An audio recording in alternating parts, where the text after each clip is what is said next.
Buenas tardes, bienvenidos, bienvenidas y bienvenides a la tercera edición del programa Infórmate, una serie de programas organizados por la Concejalía de Políticas LGTBI del Ayuntamiento del Puerto de la Cruz en colaboración con la Asociación LGTBI Diversas. Hoy estamos aquí en el Lago Martianes, un lugar representativo del Puerto de la Cruz, para hablar de lo trans y en concreto de las infancias y adolescencias en lo trans. Para ello tenemos a Olga, madre de Daniel y Alexis, integrante de la asociación Crisalis, una asociación de familiares de menores trans. Sin más rodeos, Olga, bienvenida, gracias por estar aquí, por acompañarnos hoy y prestarte para hacer este programa. Y cuéntanos un poco quiénes son Crisalis, qué es Crisalis y por qué la necesidad, de dónde viene la necesidad de una asociación de familiares de personas trans, de menores trans en este caso. Bueno, en primer lugar, gracias a ustedes por la invitación.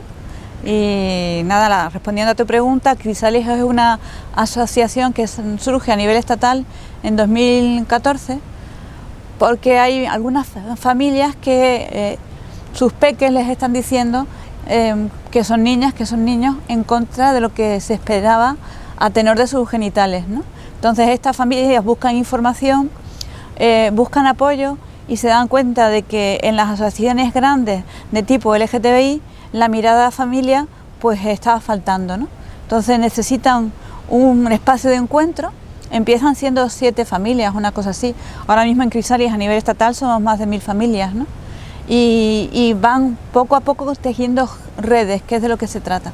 No, el trabajo que se hace en Crisalis es sobre todo un trabajo de acompañamiento entre iguales. Nadie entiende mejor la situación de una familia con peques trans que otra familia que ha estado o está en la misma situación. No, para ser socio o socia o socie, la condición es ser madre, padre o tutor legal de una persona trans menor de 21 años.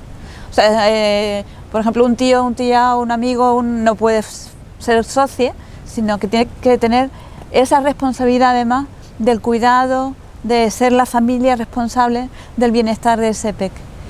Entonces nuestra finalidad es el apoyo mutuo, el que las familias que tengan esta situación tengan a alguien en quien apoyarse, que les escuche y que les pueda dar información veraz, contrastada, real de cuál es la situación.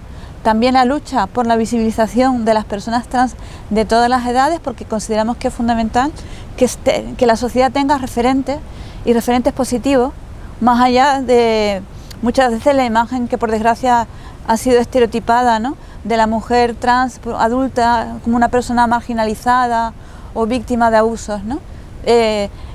Está surgiendo una generación nueva de personas trans que están empoderadas, que tienen acceso a la educación, que son profesionales y que puedan hablar por sí mismos en primera persona de sus propias experiencias.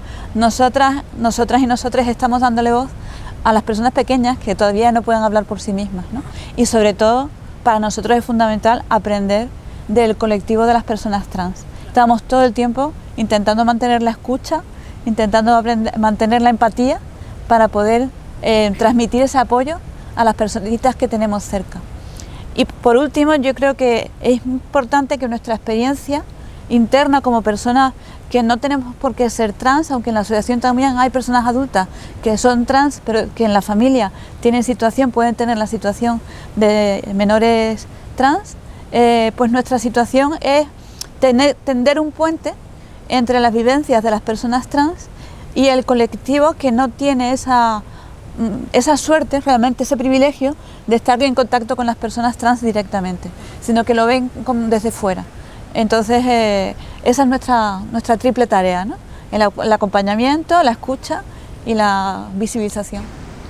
Vale, ligado a esto, sabemos que dentro del colectivo trans la cuestión de la hormonación, los cambios, las modificaciones corporales, las operaciones quirúrgicas son una cuestión especialmente delicada dentro del colectivo.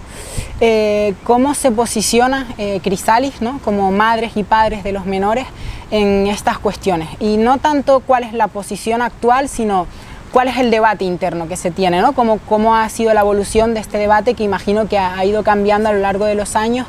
Un poco sería esta la... Sí, la evolución, vamos, ha sido muy clara, ¿no?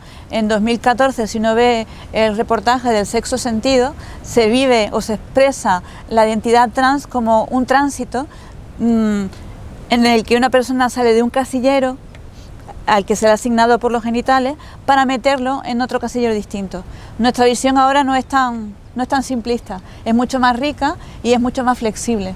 Sabemos que hay personas que necesitan que se les reconozca por su apariencia como el sexo con el que ellos se identifican, ¿no? Mi hijo pequeño, por ejemplo, Daniel, es una persona que ha necesitado, que ha pedido tener una hormonación y tener una operación también de masculinización de pecho. Pero hay otras personas trans, como mi otro hijo, Alexis, que no van por ahí sus deseos ni sus prioridades. Entonces, no puede haber una única receta para todo el mundo. Eso es patologizar, eso es justificar el que tenga que haber tratamientos médicos o psicológicos o psiquiátricos del tipo que sea para que esa persona pueda ser reconocida como tal, que es la situación legal que tenemos, ¿no? Entonces, para nosotros lo importante es que a estas personas, desde cualquier edad, porque tenemos personitas de 2-3 años que ya empiezan a manifestar su transexualidad o su identidad real, a muy temprana edad, gente que está en la preadolescencia o gente que ya está saliendo de esa adolescencia. En cada caso, cada persona va a tener que tomar las decisiones que sean más acordes con lo que ella o él mismo se plantea, ¿no? En ese sentido, luchamos por la despatologización. Creemos que el requisito actual de la necesidad de 2 años de hormonación, del informe psiquiátrico, psicológico, de salud mental, lo que hacen es lastrar la felicidad de estas personas. En las actuales circunstancias, solo excepcionalmente se están reconociendo los casos de las personas menores que no tienen acceso a la hormonación, pero que realmente son personas trans, ¿no? Entonces, la despatologización completa pasa por la libre autodeterminación, y el papel que nosotras como familia queremos desempeñar y desempeñamos es la escucha de lo que esas personitas nos están demandando, es el acompañamiento. No podemos imponer nada. Yo creo que también uno de los factores que más estresan y más preocupan a las familias, sobre todo cuando se empieza muy tempranamente, es el tema del uso de los bloqueadores. Actualmente, bueno, antes pensábamos que todos los chicos, chiques a la edad de la adolescencia iban a pedir bloqueadores, pero es que está surgiendo una generación de personas preadolescentes trans que ya no nos demandan necesariamente bloquéame porque no quiero que me crezca el pecho o bloquéame porque no quiero que me salga la barba, ¿no? Eso es algo que cada persona está aprendiendo a manejar, ¿no?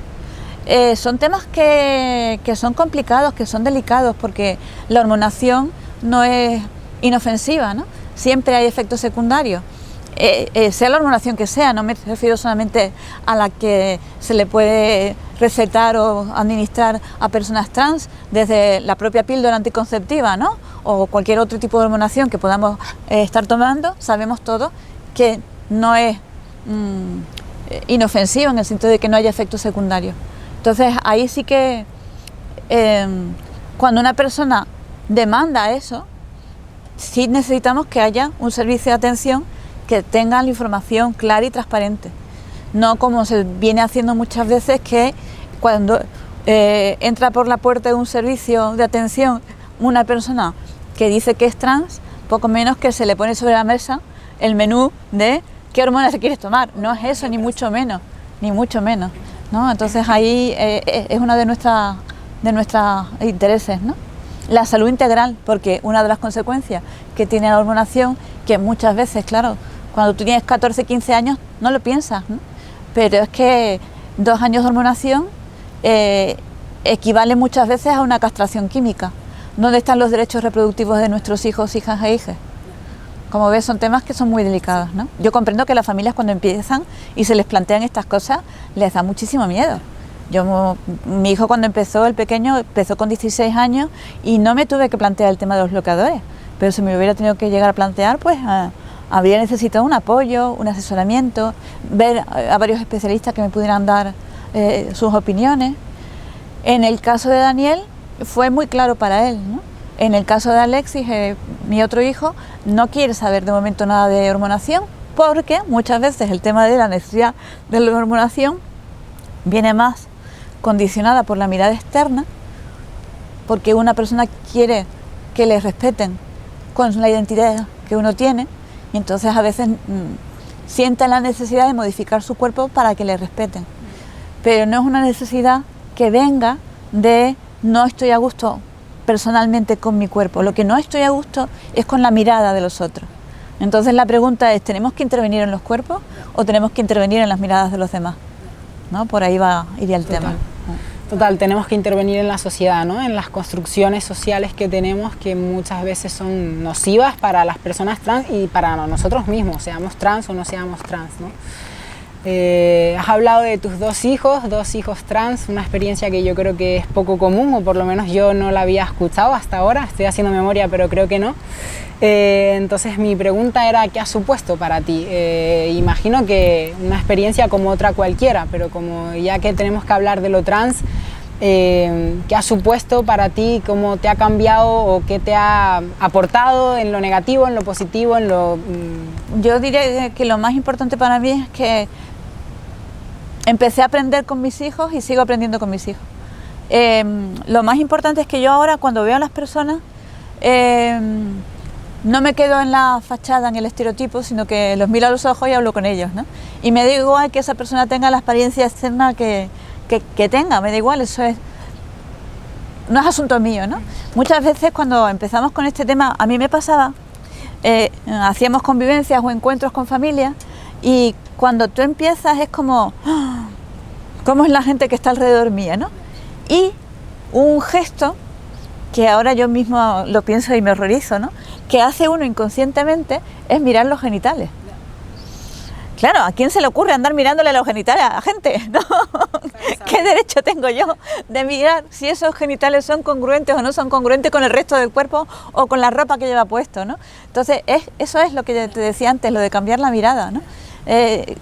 Damos muchísima importancia en lo que la gente tenga entre las piernas, cuando realmente lo importante es lo que la gente tiene en el corazón y en la cabeza, ¿no? Y que sean felices. Y no hay más. Entonces, para mí ha sido un aprendizaje brutal. Yo me acuerdo, porque soy profesora, la primera vez que yo tuve una alumna que era una chica trans en mi clase, yo no entendía absolutamente nada. O sea, a mí me traes un marciano y es posible que lo hubiera entendido mejor.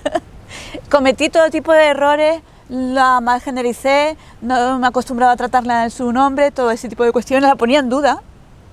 Pero claro, para mí era completamente incomprensible que una persona, que además ya era mayor de edad, quisiera poner en riesgo su cuerpo, su dinero, sus relaciones familiares, te estoy hablando del año, creo, 2005 o por ahí, para que la reconocieran como mujer.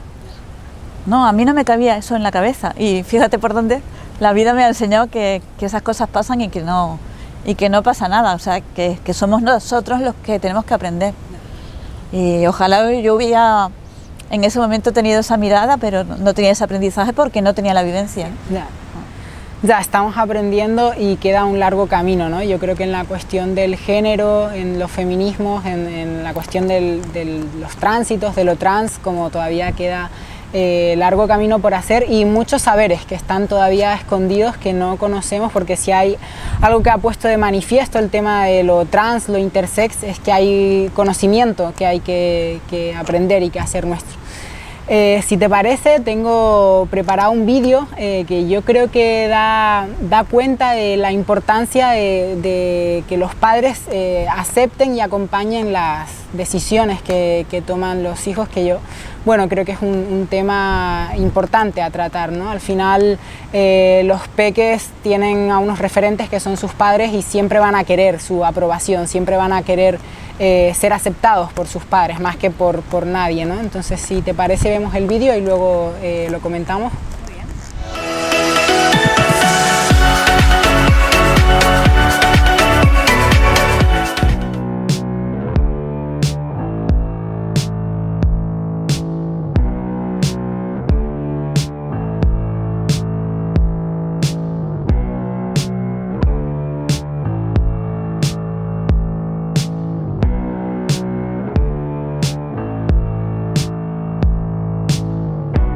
the light come through us. Let's believe in ourselves. Let's believe in something. Let the light come through us. Let's believe in ourselves. Let's blow the dust on our shells. Let the shouts out locked up in our mouth.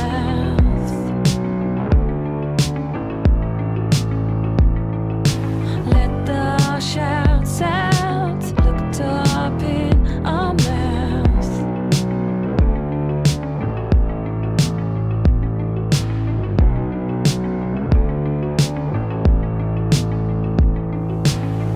Let us go, let us grow. Let's believe we can change. Let's believe in ourselves. Let us go, let us grow. Let's believe we can change. Let's blow the dust on our shelves. Let the shouts out looked up in our mouth.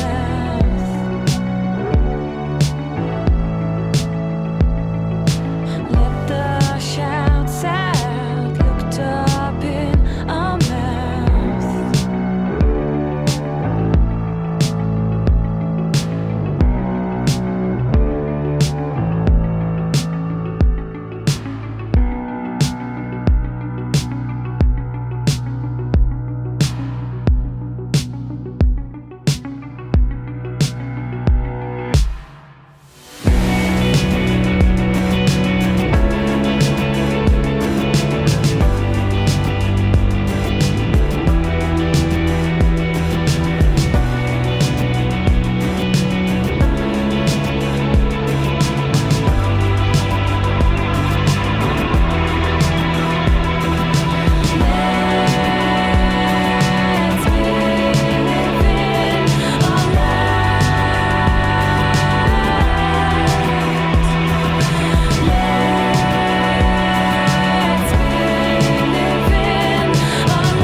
Bien, Olga, es muy común, como hemos visto en el vídeo, dentro del colectivo trans, experimentar, vivir cómo el resto de la sociedad te dedica a estas miradas que no solo no son agradables, sino muchas veces están cargadas de rechazo, de discriminación. ¿Cómo vives tú como madre el hecho de saber que tus hijos hayan podido estar expuestos a este tipo de miradas? Si has estado presente en estas situaciones. Bueno, el vídeo sigue emocionándome, ya lo he visto unas cuantas veces, pero me emociona mucho por la capacidad que tiene la familia de adaptarse a la situación, ¿no? Vemos la resistencia del padre y cómo al final, aunque no tiene palabras, ¿no?, el vídeo nos hace pensar que el padre se plantea que sigue teniendo a una persona, un hijo o una hija en su familia que no lo quiere perder, ¿no? Y por eso afronta de una manera tan valiente, ¿no?, el final del vídeo, pese a todas las miradas o las críticas que pueda recibir. En el caso mío, bueno, Daniel nunca me refirió que tuviera acoso, porque Daniel de pequeño se llevaba muy bien con los chicos de la clase. Y entonces, como estaba con el grupo de los digamos, más inquietos, pues con él no se metían, ¿no? Y luego el problema fue la adolescencia. En la adolescencia, con el comienzo del desarrollo ya físico, él empezó a tener, yo creo que una transfobia interiorizada, y que él se aislaba antes de que pudiera haber un bullying. Entonces él prefería no relacionarse, quedarse solo en el recreo, antes que establecer ningún tipo de relación con los demás, porque se sentía internamente vulnerable y porque tenía un miedo atroz que le estaba paralizando, ¿no? Un miedo que posiblemente también era una ira reprimida, ¿no? Ahí tenía que pasar por esa cabecita y por ese corazón de todo, ¿no? En el caso de mi hijo mayor, él sí me cuenta que sufrió más acoso de pequeño, pero no tanto como persona trans, porque en ese momento él es una persona no binaria, entonces no se encuentra completamente a gusto en el rol masculino o en el rol femenino, pero tampoco se encuentra completamente a disgusto. Entonces él iba fluctuando en los gustos y en las expresiones de género que le iba gustando, pero siempre ha sido una persona que no, en ese sentido no ha tenido conflictos. Quizá el acoso le venía por otro tipo de temas y yo creo que maduró su proceso de autoconocimiento de otra manera que mi hijo pequeño, ¿no? Porque no tenía esa presión de la necesidad de verse en el cuerpo masculino, ¿no? En este caso. Sí conozco, por desgracia, gente que ha tenido que abandonar los estudios. O sea, yo soy profesora de educación de personas adultas y a mi centro llegan alumnado trans que en su momento, bien porque sufrieron acoso en el colegio, y acoso es muy fuerte, o bien porque incluso su propia familia le echó de su casa, no pudieron acceder a la educación, ¿no? Se trata de cosas que cuando uno lo piensa, que esto todavía nos esté pasando, ¿no? Yo tengo una amiga que es de La Palma, de un pueblecito de La Palma, y se vino con su hijo aquí a Tenerife para evitar precisamente este tipo de situaciones, que la señalaran o lo señalaran en el pueblo o que su hijo tuviera acosos. De hecho, él llegó a tener crisis de autolesiones, ¿no? Con lo cual esto es bastante preocupante. Tenemos una cosa buena, y es que en Canarias tenemos un protocolo de acompañamiento de alumnado trans y tenemos también un protocolo antiacoso. Lo que pasa es que ese protocolo, como siempre, no basta con unas normas, lo que hay que cambiar son las actitudes. Ese protocolo tiene que ser conocido, es de obligado cumplimiento en todos los centros públicos y subvencionados con fondos públicos, y tiene que permitir que la persona desde el momento uno se le respete su identidad, su expresión, su nombre, su sexo, sentido, en todos los aspectos de la vida. Desde la lista de clase hasta en qué baño va a entrar, ¿no? Porque ahí también podemos hablar de zonas que son especialmente delicadas o peligrosas, ¿no? Para las personas trans y para los menores especialmente, como pueden ser los vestuarios, el deporte, los baños.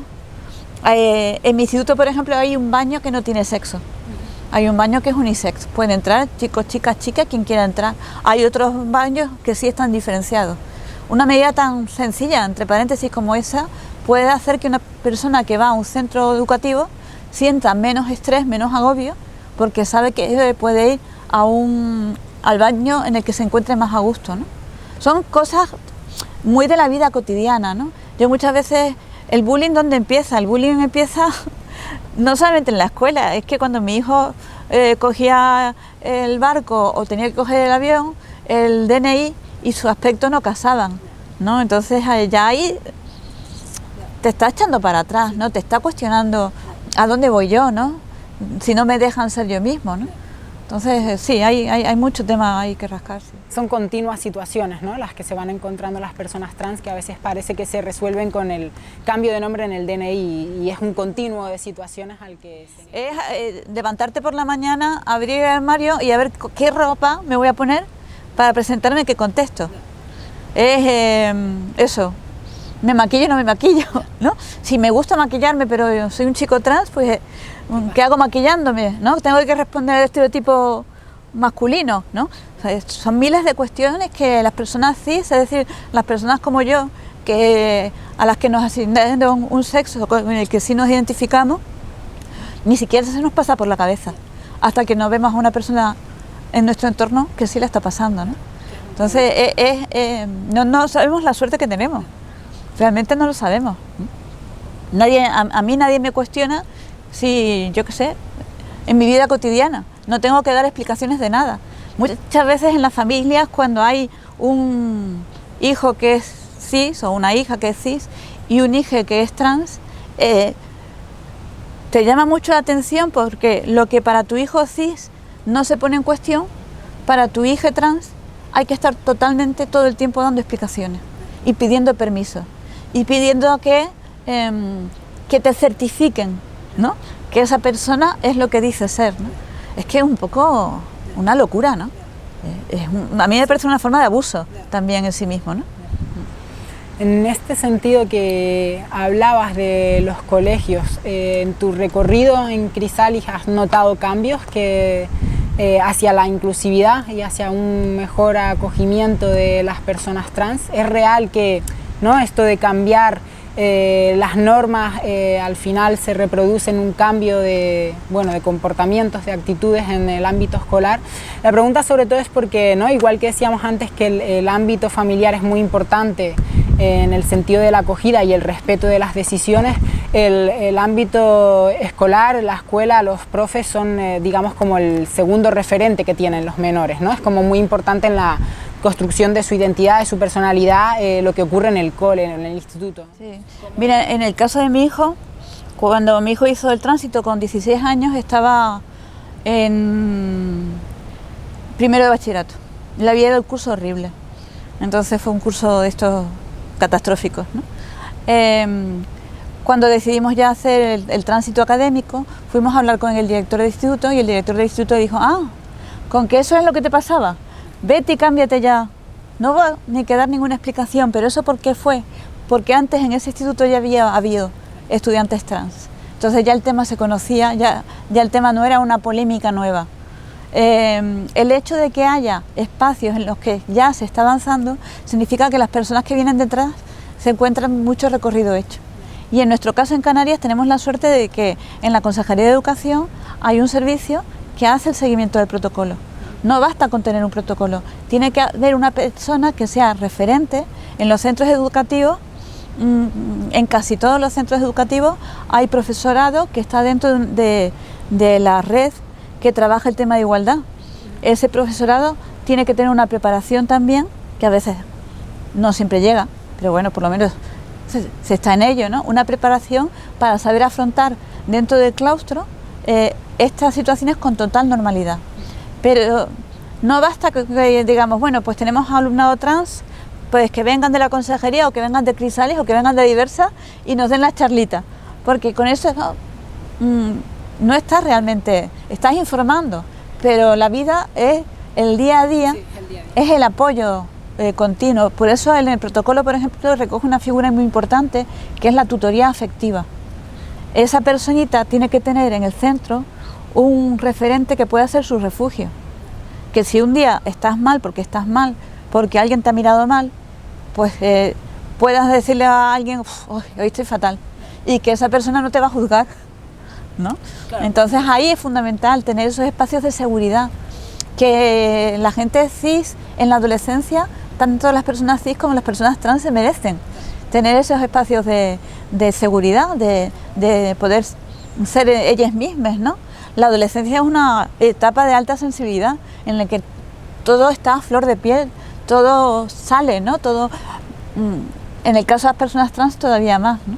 Entonces me parece importante que reflexionemos sobre eso y sobre todo que en los centros en los que se ha podido aplicar el protocolo y las personas trans se han podido integrar, como ha sido el caso de Daniel o el caso de Alexis, que también está estudiando, no pasa nada. O sea, no pasa nada malo. Es bueno para todos, es bueno para el estudiantado, para el alumnado, para el profesorado.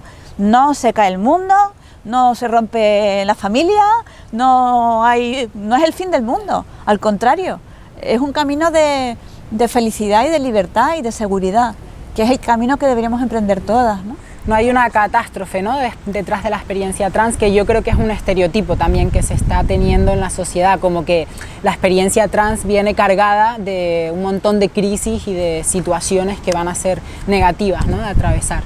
Y también viene con mucho positivo y mucho potencial de crecimiento también, ¿no?, la experiencia. Sí, pero también muchas veces tenemos que reconocer que como ha habido personas antes que han tenido que sufrir toda esa discriminación, toda esa violencia, toda esa agresión, gracias a que ellas han puesto el cuerpo por las personas, las generaciones que vienen detrás, mis hijos tienen un mundo más seguro. Entonces no podemos, hay que tener una visión equilibrada, ¿no? El mundo no es rosa porque queremos verlo rosa, ¿no? O arcoíris porque queremos verlo arcoíris. Ha costado mucho llegar a esta situación y además nadie nos garantiza que podamos seguir, que esa conquista, ese avance ya sea para quedarse para siempre, porque las amenazas están continuamente ahí, ¿no? Hay reacción, cada vez que se conquista o se avanza, siempre hay algún tipo de reacción, porque hay gente que le tiene miedo a ese tipo de cambio de situaciones, ¿no? Sí, de hecho estamos en el mes del Octubre Trans, ya finalizándolo, que es un mes representativo, ¿no?, de la lucha por la despatologización trans que tanto ha costado y de lo que estás hablando. Si te parece, ya para terminar la entrevista y última pregunta en relación al vídeo, algo muy llamativo es como el proceso de repensarse y replantearse que hace el padre, ¿no?, en vías de aceptar y respetar la decisión que está teniendo su hija, ¿no? ¿Cuál es el proceso o qué crees que necesitan los padres para, digamos, deshacerse de la expectativa que tienen, ¿no?, de su hijo? Porque al final lo que ha pasado en este vídeo yo creo que es eso, ¿no?, como tiene una expectativa de que va a ser una personita cisexual en este caso y de repente es una nena trans y tiene este debate interno, esta pelea. Bueno, pero incluso yo iría un poco más allá, porque lo único que vemos en el vídeo es una persona que está experimentando y que se está saliendo de los estereotipos de género. Igual más adelante decide que no quiere vestirse con una ropa de niña. O sea, también hay que dejarlo fluir, ¿no? Que muchas veces un miedo que suelen tener los adolescentes trans es que el mundo adulto sobreactúe. Entonces vamos a dejar que las personitas vayan expresándose, vayan encontrando y nosotros simplemente tenemos que demostrarles que le vamos a querer, pase lo que pase y sean como sean, ¿no? Yo no creo que haya ningún tipo de receta, o sea, a veces hay familias que te llaman, o en mi caso, ¿no?, de alguna manera para que tú, entre comillas, certifiques que realmente esa personita es una personita trans. ¿Por qué me van a creer a mí más que a sus hijos, o a sus hijas, o a sus hijas, ¿no? Porque una personita, yo como madre me planteo, ¿no?, si mi hijo, mi hija o mi hija me está contando esto, debe ser que es verdad. ¿Para qué me va a querer mentir con esto? Pues no es un juego y además nunca se plantea como una cosa baladí, que una cosa frívola, ¿no?, que pueda cambiar, sino que cuando te lo cuentan hay un rum rum dentro, ¿no? Hay una reflexión. Entonces, ¿por qué a mi peque no le hago caso hasta que una figura externa con autoridad, de algún tipo, un adulto, o a veces, muchas veces un personal de la psicología o de la psiquiatría, ¿no?, que tiene que ver, o sea, ¿quién puede saber mejor que una misma, ¿no?, quién es una misma? Y qué es lo que le está pasando, efectivamente. Exactamente. Entonces, el proceso en cada familia es diferente. En mi caso, yo tuve un duelo de 3 meses. Yo me pasé 3 meses llorando, porque me daba mucha pena perder a mi hija, que era además una hija poco estereotipada. Yo estaba muy orgullosa de crear una niña tan poco estereotipada, ¿no? Y ahora resultaba que me estaba diciendo que era un chico, ¿no? Y además tenía mucho miedo a todo el proceso médico, a todo, porque lo veía como como que sí o sí tenía que pasar por todo eso, ¿no? Yo creo que hay que oír al corazón y dejarse llevar un poco y no tener miedo, porque una vez que superas los miedos es todo mucho más fácil y mucho más feliz de lo que uno piensa. Yo muchas veces, la reflexión que hacen las familias en Crisalis es: mi hijo antes no sonreía y ahora juega y es feliz. Y ya está. Y eso te tiene que valer. Y ya está, y eso te tiene que valer. Tiene que valerte eso. Pues muchas gracias, Olga, por estar con nosotros. Para terminar esta entrevista, le hemos querido lanzar una pregunta a Joana Cabrera, activista trans, médica de atención primaria y actual coordinadora del servicio TransCan, el servicio de acompañamiento a personas trans del Servicio Canario de Salud. Y Joana, la pregunta que queremos lanzarte es ¿cuál es el reto o cuáles serían los retos actuales a los que se enfrenta el ámbito sanitario en la cuestión de la despatologización de las realidades trans en concreto en las infancias y la adolescencia trans.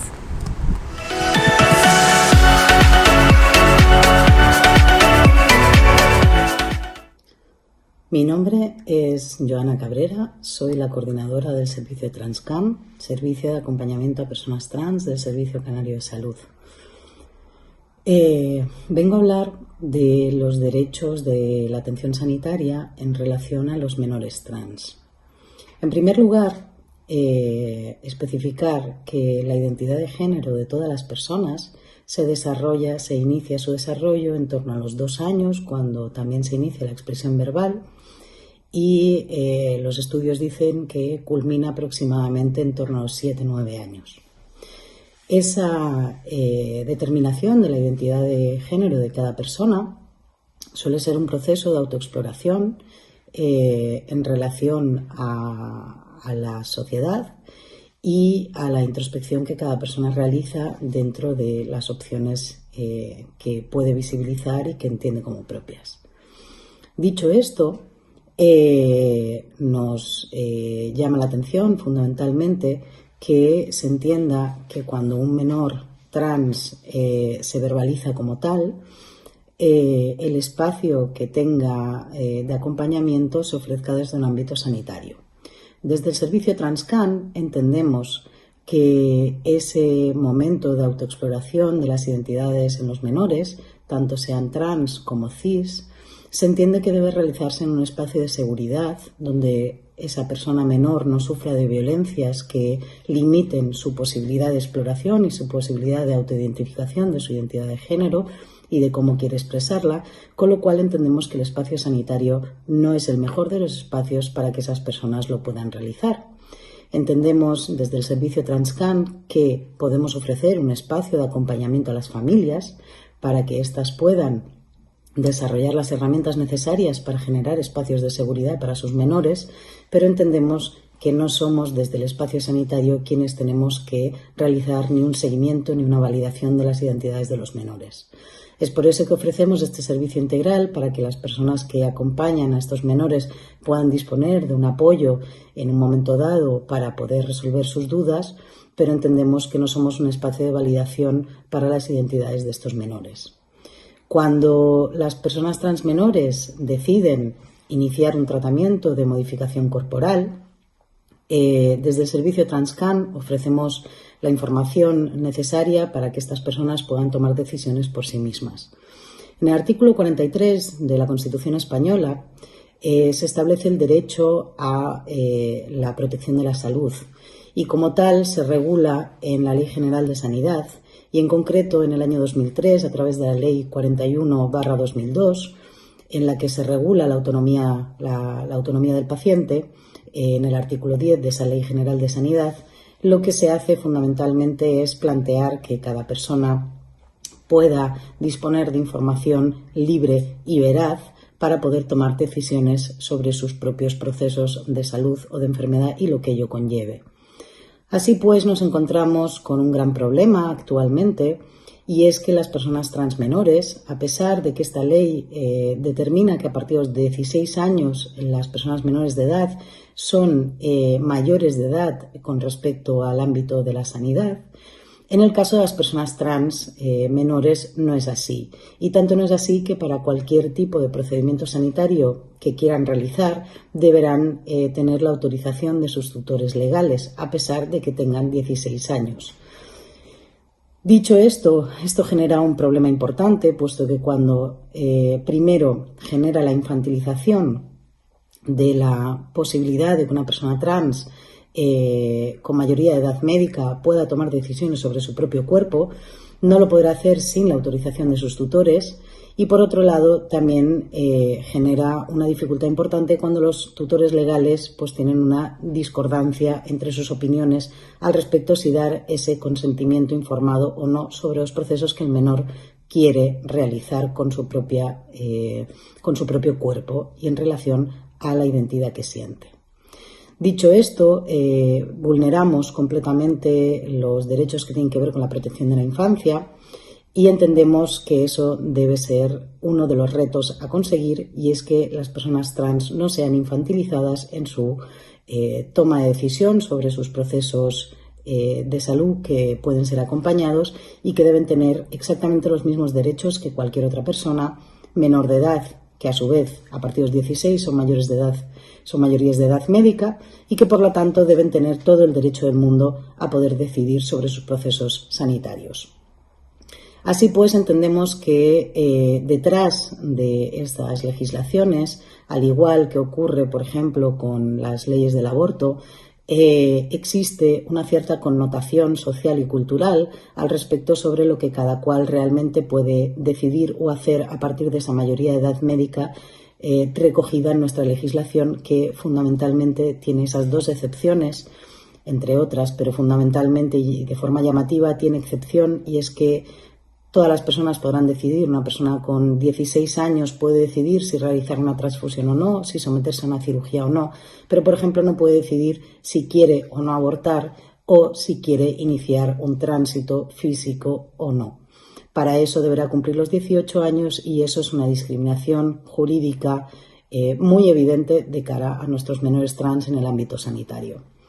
Dicho esto, por otro lado, tenemos que tener en cuenta también que las personas trans menores deben tener espacios libres y seguros, no coaccionados, donde puedan tomar decisiones sobre sus propios cuerpos en el ámbito sanitario. Es pues dentro de las muchas cuestiones que tenemos que mejorar en nuestro acompañamiento sanitario a las personas trans, desde una perspectiva no patologizante y que entienda la posibilidad de autodeterminación de género como un derecho humano fundamental. Desde la institución, el Servicio Nacional de Salud, y en concreto desde el Servicio Transcan, tenemos que seguir caminando hacia adelante para proteger tanto a los menores como a las personas adultas trans de poder vivir como quienes realmente son, y hacerlo sobre todo en espacios de seguridad y sobre todo no violencia ni institucional ni sanitaria.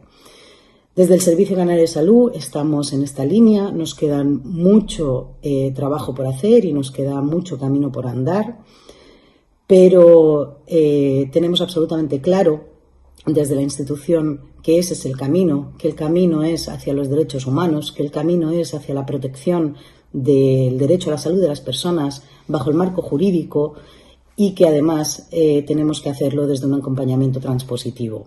Así pues, espero que podamos debatirlo en los espacios que la Asociación Diversas nos propone, y estaré encantada de poder resolver las dudas o las cuestiones que se me quieran plantear al respecto.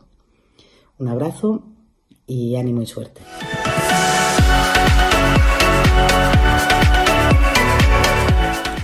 Gracias, Joana, por dejarnos tu testimonio. Aprovechamos para adelantarles que el próximo viernes 30 vamos a tener una charla con Joana Cabrera en nuestro Instagram y el Instagram de la Asociación LGBTI Diversas, para seguir hablando sobre despatologización trans y terminar con nuestras acciones por el mes del Octubre Trans. Le damos las gracias a Olga nuevamente por acompañarnos. Gracias por darnos tu testimonio y prestarnos tu tiempo. Gracias al público del Canal 10 Televisión, a la Concejalía de Políticas LGTBI del Ayuntamiento del Puerto de la Cruz por poner en marcha este programa. Estamos en el mes del Octubre Trans, es un mes importante para el colectivo, un mes representativo de la historia de la lucha por la despatologización trans. Es un mes que tiene cabida en un marco de alianzas y disputas entre los feminismos y los movimientos trans. Por eso desde la Asociación LGBTI Diversas queremos posicionarnos de forma radical por un feminismo inclusivo para las personas trans. Para mí ha sido un placer estar aquí hoy presentando este programa, cogiéndole el relevo a mi compañero Sergio, que presentaba el anterior programa sobre salud mental y el colectivo LGBTI. Esperando que haya sido de vuestro interés, les despido con una frase que para mí es muy importante tener en cuenta dentro de los activismos y fuera de ellos, y es que no hay luchas de segunda, hay opresiones que no te afectan. Muchas gracias por acompañarnos y nos vemos en el próximo programa.